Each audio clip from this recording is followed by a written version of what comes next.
The moment my daughter raised her glass and called me the failure, the room stopped breathing. Her name is Victoria Reynolds, and she has always known how to command attention. She smiled as she spoke, the kind of smile meant for photographs and promotions, not for family. "I just want to thank everyone," she said, her voice light and practiced, "especially for supporting the people in this family who actually turned out successful." Her eyes flicked to me, "And for forgiving those who didn't." The word landed clean and sharp. Failure. I am Catherine Reynolds, 71 years old. I have been a wife for almost 5 decades, a mother for over 4, and apparently, according to my daughter, a cautionary tale best delivered between appetizers and wine. No one laughed. No one corrected her. Plates stayed still. Conversations died mid-sentence. I felt every pair of eyes slide toward me, then away again, as if embarrassment were contagious. I didn't defend myself. I didn't need to. Shame had never been my problem. Silence had. Victoria continued talking, filling the space with praise for herself, her career, her future plans. Each sentence leaned on the assumption that everything in her life was solid, guaranteed, already owned, including me. Then, beneath the table, Thomas reached for my hand. My husband's grip wasn't gentle. It was steady, intentional. He leaned close enough that only I could hear him.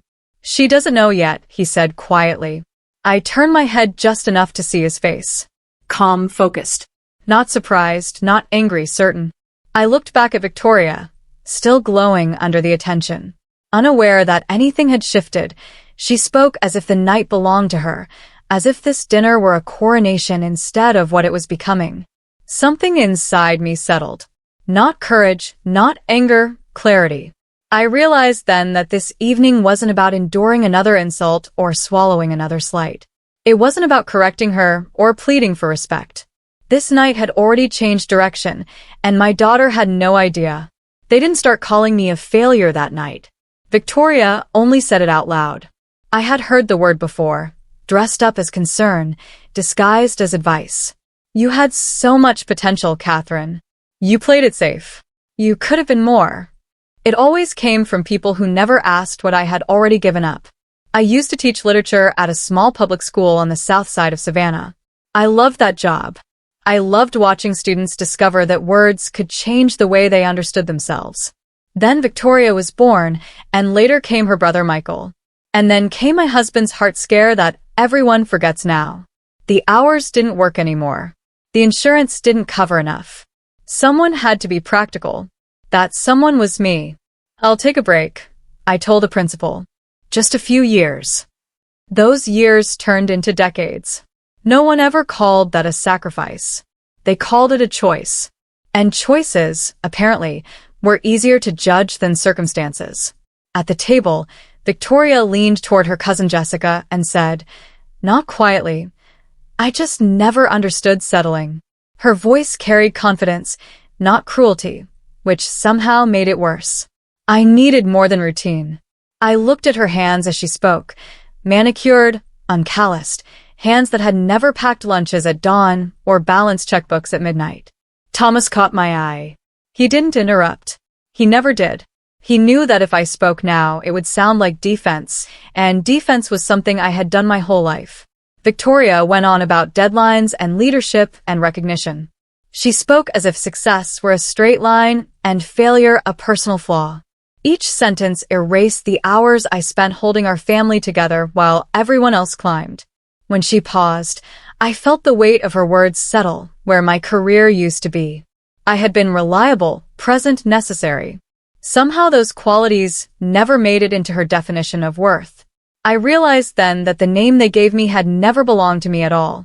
It belonged to the story they needed, so theirs would make sense. And for the first time, I stopped carrying it. Once Victoria realized no one was stopping her, she leaned into it. She set her glass down and smiled at her Aunt Linda across the table. "You remember when Mom used to say she'd go back to teaching someday?" She laughed softly, as if sharing a harmless memory. "I guess some people just get comfortable where they are." Her aunt smiled back, tight and quick, then dropped her eyes to her plate. My brother-in-law Robert cleared his throat and said nothing. My cousin Patricia suddenly found the salt shaker fascinating. Someone reached for their water and knocked it over, then apologized to Victoria instead of me. No one met my eyes. Victoria noticed. I could see it in the way her shoulders straightened, and how her voice grew more confident. Silence to her sounded like permission. I just believe in momentum, she continued. If you stop moving forward, you fall behind. That's just reality. She shrugged, then added, I learned that early. I thought of the nights I stayed awake balancing bills while she slept down the hall. I thought of the mornings I drove her to school before dawn, so she could attend programs I never could have afforded otherwise. Thomas shifted beside me. His jaw tightened, but he stayed quiet. He was watching the room, not Victoria.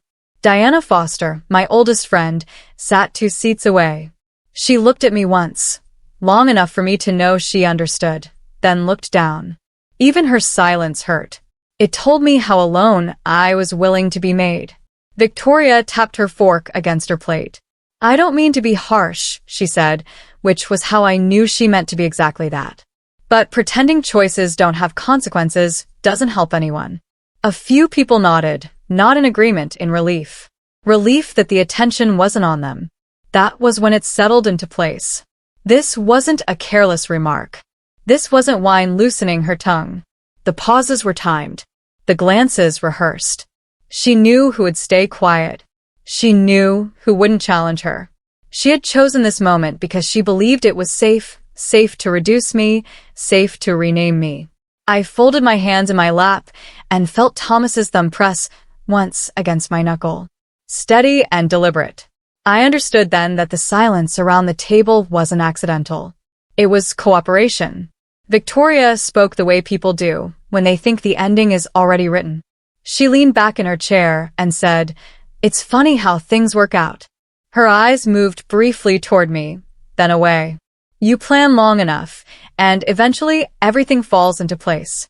Especially when you're patient. Exactly, her cousin Jessica replied. Victoria smiled. Exactly. I knew what she meant. She had been patient with me for years.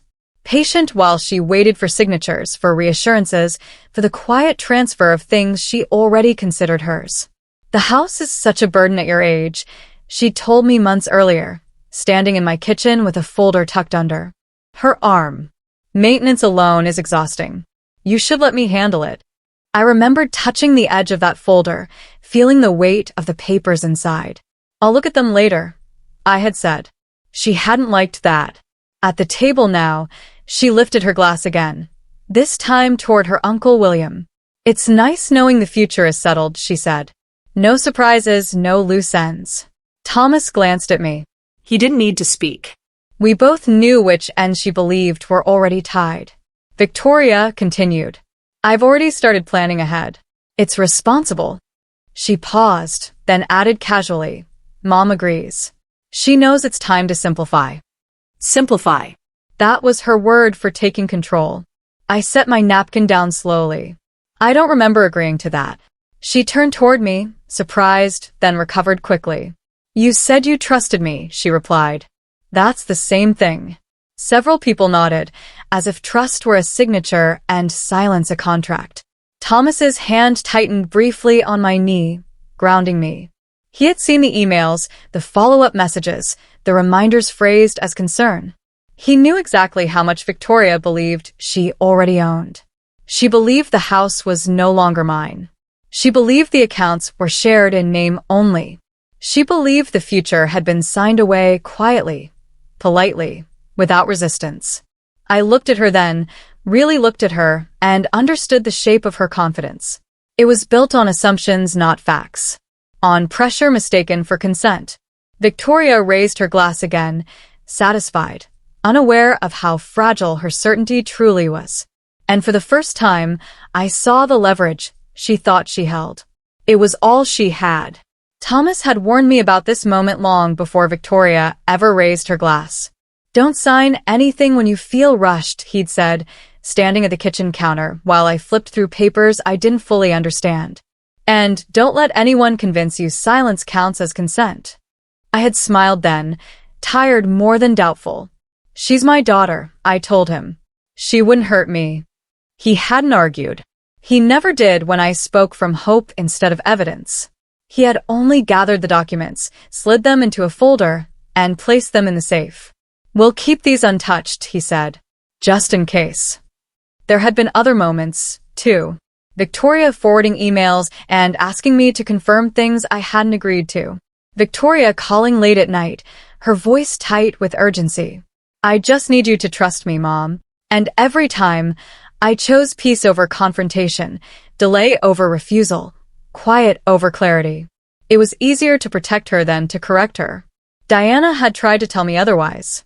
We were sitting in her living room months ago when she said, gently but firmly, silence teaches people what they can get away with. I had laughed then, uncomfortable. I'm just keeping the family calm. Diana shook her head. You're teaching her that pressure works. At the table now, I felt the weight of every moment I'd let pass. Every chance I'd had to stop Victoria before confidence turned into entitlement. I saw how my restraint had been rewritten as weakness. Victoria was speaking again, outlining plans that assumed my compliance. It's all handled, she said. We're just waiting for timing. Thomas leaned toward me, his voice low. It doesn't have to go any further, he said. But if it does, we're ready. I looked at the faces around the table, familiar, expectant, comfortable in their belief that nothing ever changed. I folded my hands together and felt something steady settle in my chest. Not anger, resolve. I had spent years protecting my daughter from consequences, believing love meant absorbing the impact myself. Tonight, that ended. For the first time, I wasn't preparing to endure what came next. I was prepared to stop it. Victoria didn't notice the shift at first. She was still enjoying the sound of her own certainty. Things move fast in my world, she said, turning her glass slowly. If you don't stay relevant, you get left behind. She smiled in my direction, polite enough to pass as concern. That's just how it is. I met her eyes and said nothing. Silence had always made her uncomfortable. She filled it quickly. Of course, not everyone needs ambition, she added. Some people are happy being background. A few soft chuckles followed. Not cruel, careful. Then she crossed the line. I've already spoken to a contractor about the house, she said, glancing at her phone. It'll be easier once everything's officially transferred. Fewer decisions for you to worry about. The words settled heavy between us. Thomas shifted in his seat. I felt his knee press lightly against mine. A question without words. I nodded once. I don't recall agreeing to that, I said, my voice even. Victoria waved her hand. We talked about it. You said you were tired. You said you trusted me. Her tone hardened just enough to sound final. You don't need to manage things anymore. She believed that completely. Thomas leaned closer, his mouth near my ear. Now, he murmured. I raised my hand slightly and caught the waiter's attention as he approached with the dessert menu. Could you give us a moment? I said. We're not ready yet. The waiter nodded and stepped back. Victoria frowned. Why wait, she said. This is supposed to be a celebration. It still is, I replied. I felt calm in a way that surprised me. Just not the kind you expected. She studied my face, searching for hesitation. She didn't find it. Her smile faltered. Around us, conversation slowed. Chairs shifted. People sensed something but couldn't name it. Thomas sat back, composed. His hands folded neatly in front of him. Everything he needed was already in motion. Victoria glanced at her phone again, then at me. Her confidence cracked just slightly. For the first time that evening, she didn't speak right away. And in that pause, I knew she felt it, too. Whatever she thought she had already won was about to be taken out of her hands. I reached into my bag and took out the envelope before anyone could stop me. It wasn't dramatic, no raised voice, no shaking hands. I placed it at the center of the table and slid it forward until it rested in front of Victoria's glass. What's that? She asked, already smiling. Copies, I said. For clarity. She laughed once, sharp and dismissive, and opened it with 2 fingers. Mom, this is unnecessary. The smile faded as she turned the first page. Her laugh stopped entirely on the second. Thomas leaned forward, his voice calm, almost conversational. The deed to the house is still solely in Catherine's name. It was never transferred. Victoria looked up, confused. That's not possible. I spoke quietly. I never signed it. She flipped the pages faster now. This says the accounts are frozen. They were frozen this afternoon, Thomas said. After the bank confirmed repeated unauthorized access. Victoria's face tightened. That's a mistake. Thomas slid his phone across the table. Check your email. She hesitated, then picked it up. Her fingers moved quickly. Once, twice. Her breath caught. I watched the color drain from her face as she read. That signature, Thomas continued, tapping the final document, was flagged as forged. The report was filed before dinner. The table went still. Someone stood up quietly and excused themselves. Another followed. No one said Victoria's name. No one looked at her. She stared at me now, disbelief cracking into panic. You're doing this to embarrass me, she said. I shook my head. I'm correcting a misunderstanding. Her voice rose. You let me believe. I let you assume, I said. There's a difference. She opened her mouth again, then closed it. There was nothing left to lean on. No one stepped in. No one defended her. Thomas gathered the remaining papers and placed them back into the envelope. We're finished here, he said. I stood and buttoned my coat. I didn't fail, I said, finally meeting Victoria's eyes. I just stopped protecting you from the truth. We left while she was still sitting there, surrounded by empty chairs and unread messages, holding an envelope that contained everything she thought she already owned, and nothing she could keep. No one raised their voice after we stood. No one chased us. The night didn't explode the way Victoria probably expected it to. It thinned. My brother-in-law Robert gathered his coat without meeting anyone's eyes. My cousin Patricia mumbled something about an early morning and left his napkin folded on the table. Diana hesitated, then touched my arm briefly as she passed. I'm sorry, she said, barely louder than a breath. It wasn't an apology for tonight. It was for all the times before it. Victoria stayed seated, her phone lighting up and dimming in her hand. She looked around as if waiting for someone to say this had gone too far, that I'd misunderstood, that she deserved an explanation. No one did. Thomas signaled the waiter as we stepped away. Please put the rest on one check, he said, nodding back toward the table. He didn't say whose. I felt a flicker of guilt, then let it pass. Responsibility had a way of finding its rightful owner. Behind us, Victoria called my name. Not sharply, not cruelly, just once. It sounded smaller than I had ever heard it. I didn't turn around. I knew if I did, I would see fear instead of certainty, and that would pull me back into the old pattern. Thomas opened the door and held it for me. Outside, he didn't rush. He never rushed. Are you all right? He asked. I am, I said, surprised to find it was true. We walked a few steps before I heard chairs scrape inside. The sound of people rearranging themselves now that the center had collapsed. Victoria was no longer the axis. She was an inconvenience. In the car, my phone buzzed once, a message from Victoria. Already unsent when I glanced at the screen. Then another, then nothing. Thomas started the engine. They'll talk about this, he said quietly. I know, I replied. What they won't do, he added, is put it back the way it was. As we pulled away, I realized the absence of noise behind us was an emptiness. It was consequence, settling into place without needing witnesses. And for the first time, I didn't feel the urge to fill it. The consequences didn't arrive with headlines or raised voices. They arrived in envelopes, timestamps, and quiet confirmations. Thomas handled most of it without involving me. He took calls in the morning and returned them before lunch. The bank confirmed the freeze, he said once, setting his phone down. They're reviewing everything she touched. Another day, the attorney filed the report. They'll follow procedure. Procedure. It sounded bloodless, almost kind. Victoria tried to reach me anyway. The first message came the morning after the dinner. We need to talk. I didn't answer. The second arrived that afternoon, longer, angrier. You humiliated me. I still didn't answer. By the third day, the messages shortened. Mom. Then nothing. Diana called once. She's telling people you overreacted, she said carefully. That you misunderstood. I didn't misunderstand, I replied. I understood very clearly. Diana was quiet for a moment. Do you want me to say anything? No, I said.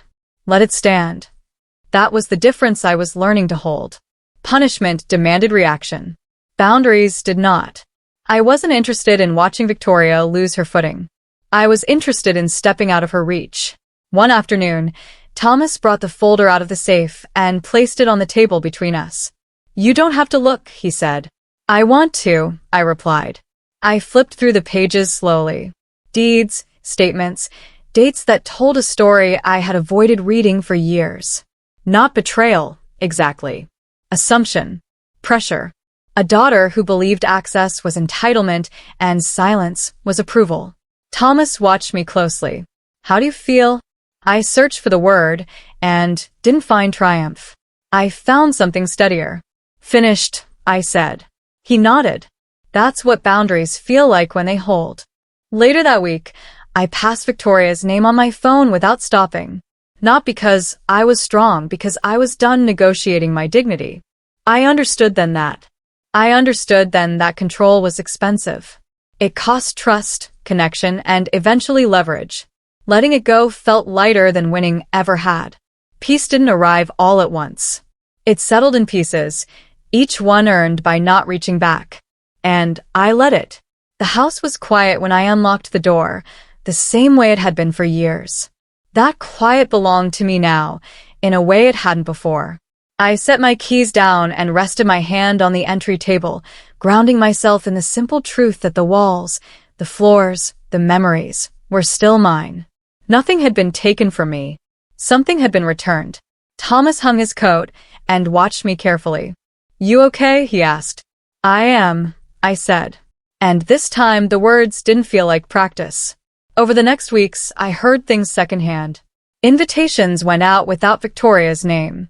Birthdays were smaller. Dinners rearranged themselves naturally, without announcement or confrontation. People didn't choose sides. They chose peace. Victoria noticed. She stopped calling. One afternoon, Diana came by with coffee and said, "They're being careful now." Everyone is. They should be, I replied. Not with bitterness, with clarity. That night, Thomas and I sat at the kitchen table, the same place where years ago I had nearly signed away more than property. I need to say this, I told him. I helped create what she became. He didn't argue. He reached for my hand. You tried to love without limits, he said. That's not a crime. It's just unfinished learning. That was the lesson I carried forward. Love without boundaries teaches the wrong people the wrong things. Silence is not kindness when it allows harm to grow. And dignity does not require an audience. If you've ever stayed quiet to keep the peace or mistaken endurance for strength, I hope this story reminds you that boundaries are not punishment. They are protection. Sometimes the most powerful thing you can do is stop explaining yourself. Before bed, Thomas turned off the lights and said softly, "You took more home than a house tonight." I know, I said, feeling the calm settle in. I took myself back. And for the first time in a long while, that felt like enough.